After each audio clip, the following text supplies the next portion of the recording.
On Jerome's, yeah. So, despite some amazing late game heroics, the Vikings fall 24-21 against the Pittsburgh Steelers, and it's really frustrating. It's extremely frustrating where the defense gave them a shot. Just that last drive, just terrible clock management, terrible play calling, just zero situational awareness.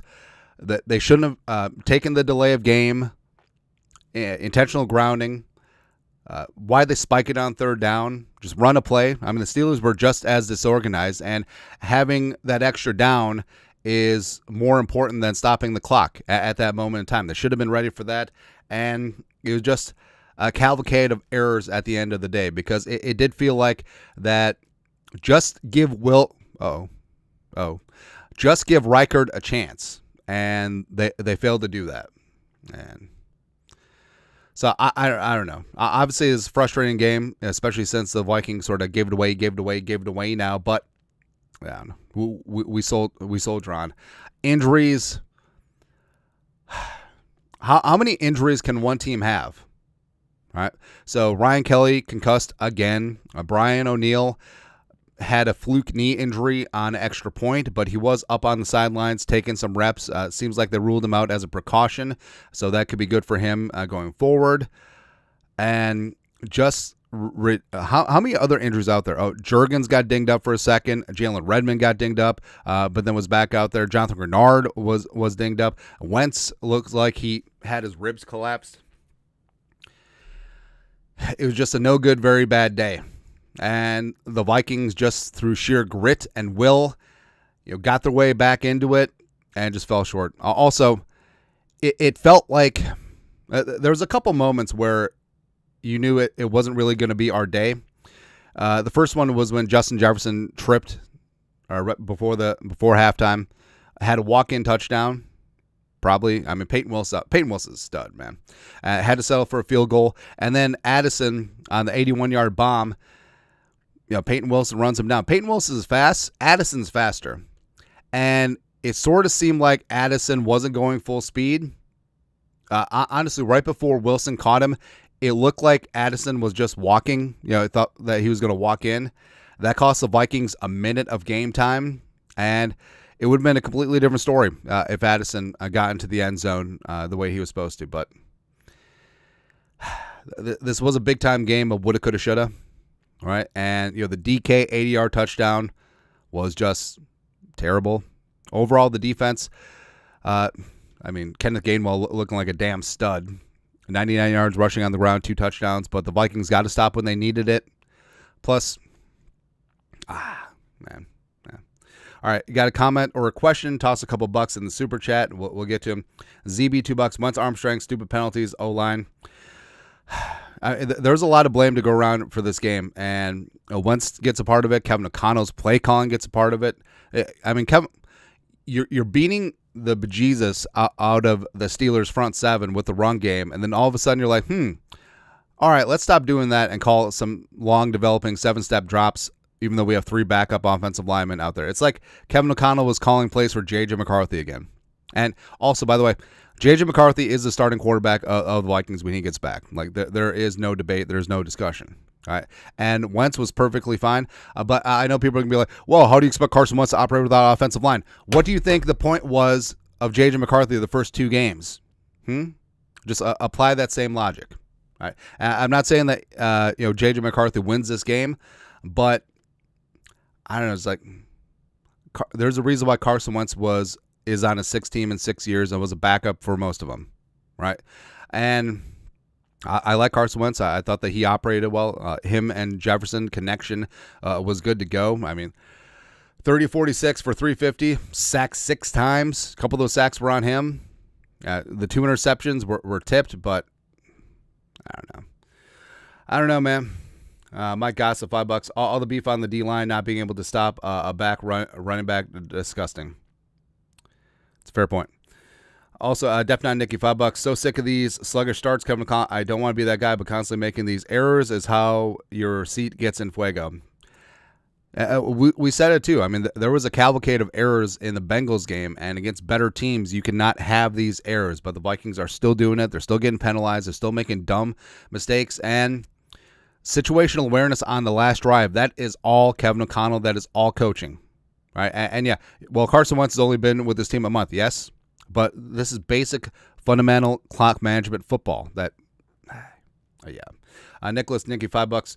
What is it with all these penalties? Someone needs to step in the locker room and take care of this. I mean, that guy's Kevin O'Connell.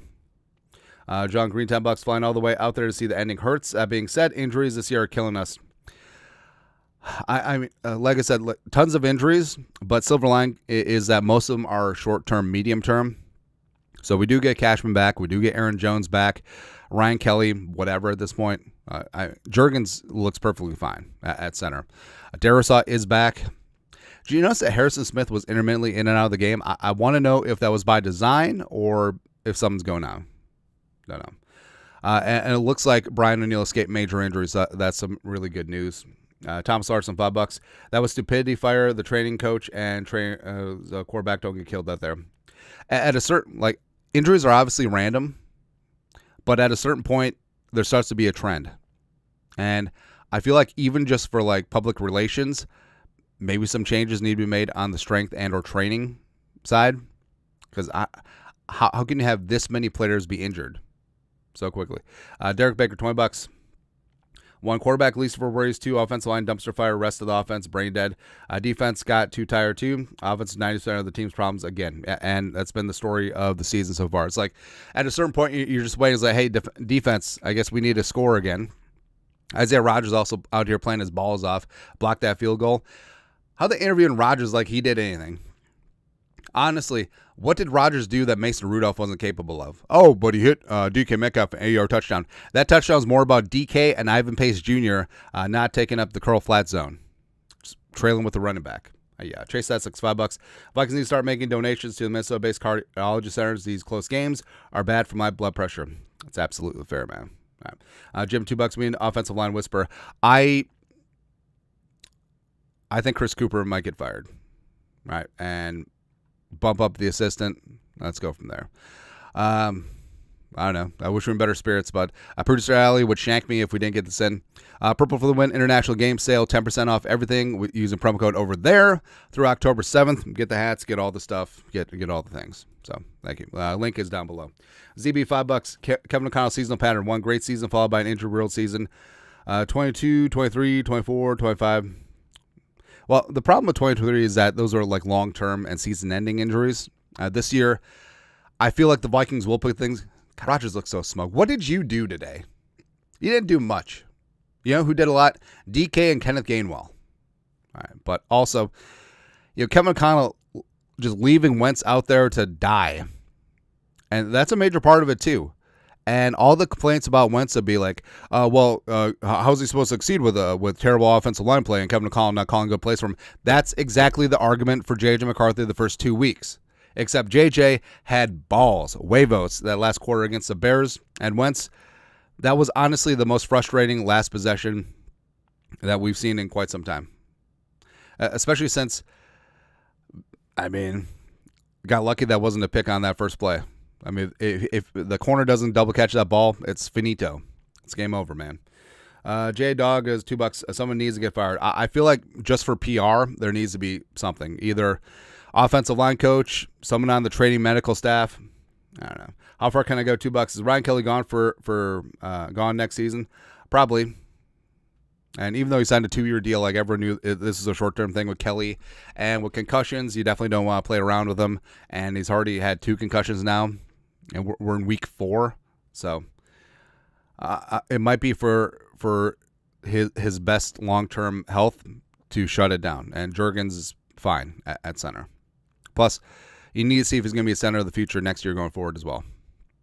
All right, but also Juergens got hurt in this game. Just ridiculous, man. But I know there was some heroic performances. Jalen Redmond, 2 sacks. Isaiah Rodgers, field goal block.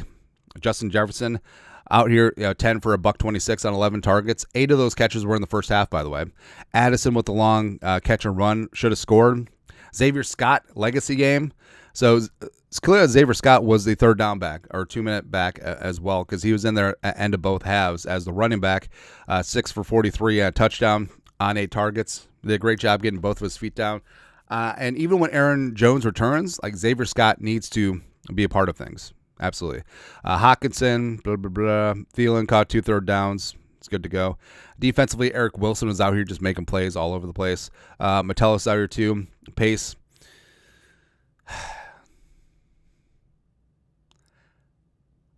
I think it's come. We need to have a long, hard conversation about Ivan Pace Jr. Just out of position on the 80-yard touchdown.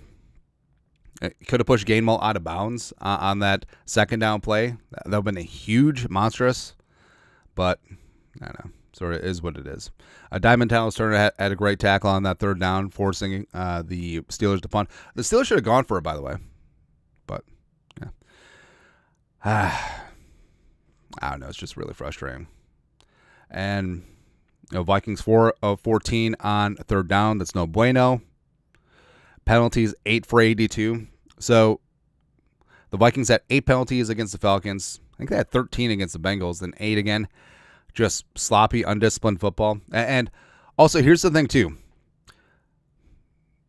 The officiating in this game was absolute horse bleep. So, first off, the 2 personal foul penalties, one on Murph, one on Dallas Turner. It was ridiculous. So, number 15 for the Steelers, loser mentality. And also, he really flopped on that illegal block in the back as well. But, so, 15 comes up to Murph, shoves him. Then Murph gives him a little shove back, which is perfectly fine within bounds of football. And 15 completely flops. He needs to be fined because you do not want to incentivize that behavior in the NFL. You don't want people just flopping all over the place trying to get flags, because it makes the officials look stupid. It makes the league look ridiculous. And, again, that's the number one thing that people hate about soccer and the NBA is flopping. So it has to be fined. It has to be out here very quickly. And also on the Dallas Turner unsportsmanlike conduct. So DK grabbed Turner's face mask and is talking endless amount of ish.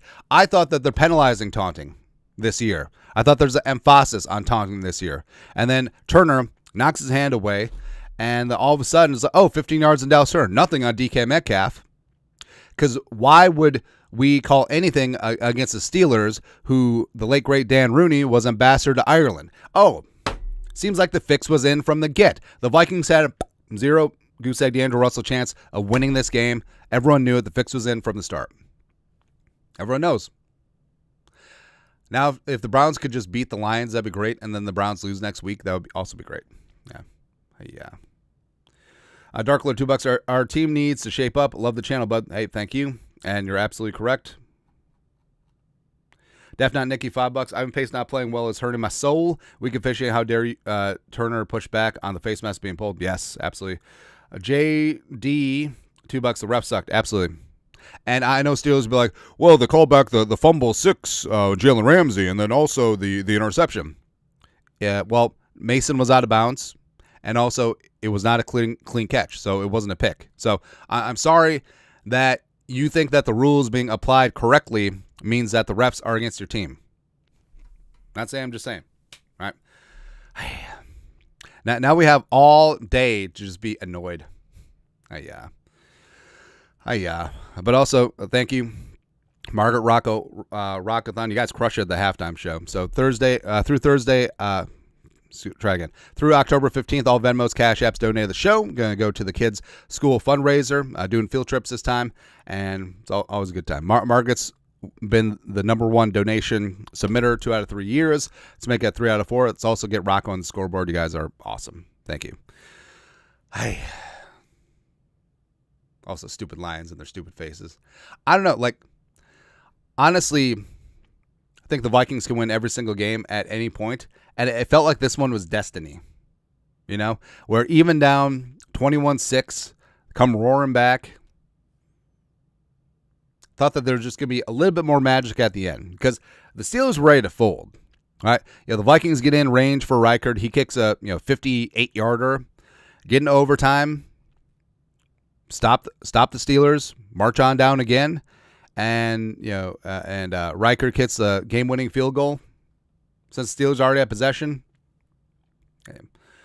Alex Artrowski, $5. The regret over letting Darnold walk is real for me right now. Well, Darnold's looking good, and that's what he's supposed to do. But also remember, the reason why the Vikings didn't re-sign Darnold, which they had the cash to do it, because they wonder if he could do it when it actually matters, against the Lions, against the Rams. And right now, hey, it's great playing good football in September. It's cool. But December, January, February, how do we do? Right? And very small sample size from J.J. McCarthy. That quarter against the Bears, that is an FU quarterback one alpha leader. Right? And I don't know, do you get those vibes from Carson Wentz? Nothing against Wentz. I'm glad that he played well in spurts today. But, again, J.J. McCarthy could be that guy. Carson Wentz is not that guy. And I don't know if Darnold was either. But also, if they sign Darnold, you're not signing Hargrave. You're not signing Fries, although that might be good at this point. You're not signing Isaiah Rodgers. You're probably not re-signing Murph. So there are trade-offs in this. MBM Bro, $2. Equipment manager needs to be fired. Too many slips. That's something that Kevin O'Connell specifically talked about too. Is like, we'll be ready. We'll have the cleats and blah blah blah. Okay. Traveler, $2. How about the non-calls on them holding? Grenard was being held basically every other play, and I don't think the Steelers got called for holding once. All right, but I mean, Grenard was also out there dinged up, still fighting the good fight, getting bear hugged by Broderick Jones every other snap. It's ridiculous.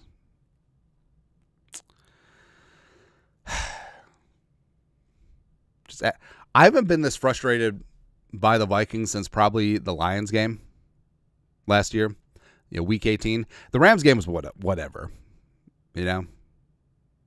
Oh, but Darnold could win that game because he had bad offensive line and bad play calling from Kevin O'Connell. Again, what is the argument that we have with J.J. McCarthy as well the first 2 weeks? Although J.J. McCarthy had a pretty good quarter. 7 out of 8 bad quarters, but one really good one. Not saying. Def 9 Nicky, $5. Anyone complaining about quarterbacks? Mike Vick could be behind that offensive line and still take more sacks than your mom. Mike Vick, I think Mike Vick's running for a couple touchdowns, man. Because when pressure gets upfield, there's a lot of running lanes going. Also, the defense would have been different with Vick versus, but it may not be this week or this upcoming week against the Browns. But I think week 7 after the bye, it's J.J. McCarthy's team. Even though, Carson Wentz versus former team, blah, blah, blah. But no, it's J.J. McCarthy's team when he gets back. So this is one of those games where you just bury the football. Actually, no, that was a Falcons game. But this one, the Steelers were begging to get beat. And I think overall, the Vikings defense played decent, most of this game. The DK 80-yard jailbreak, touchdown notwithstanding. Got to get better against the run. Offensively, is Darisaw, Jackson, Kelly, Fries, and O'Neal ever going to play a single down together? I'm kind of doubting it at this point. But, I don't know. Like I said, the silver lining is that most of these injuries are short-term or medium-term.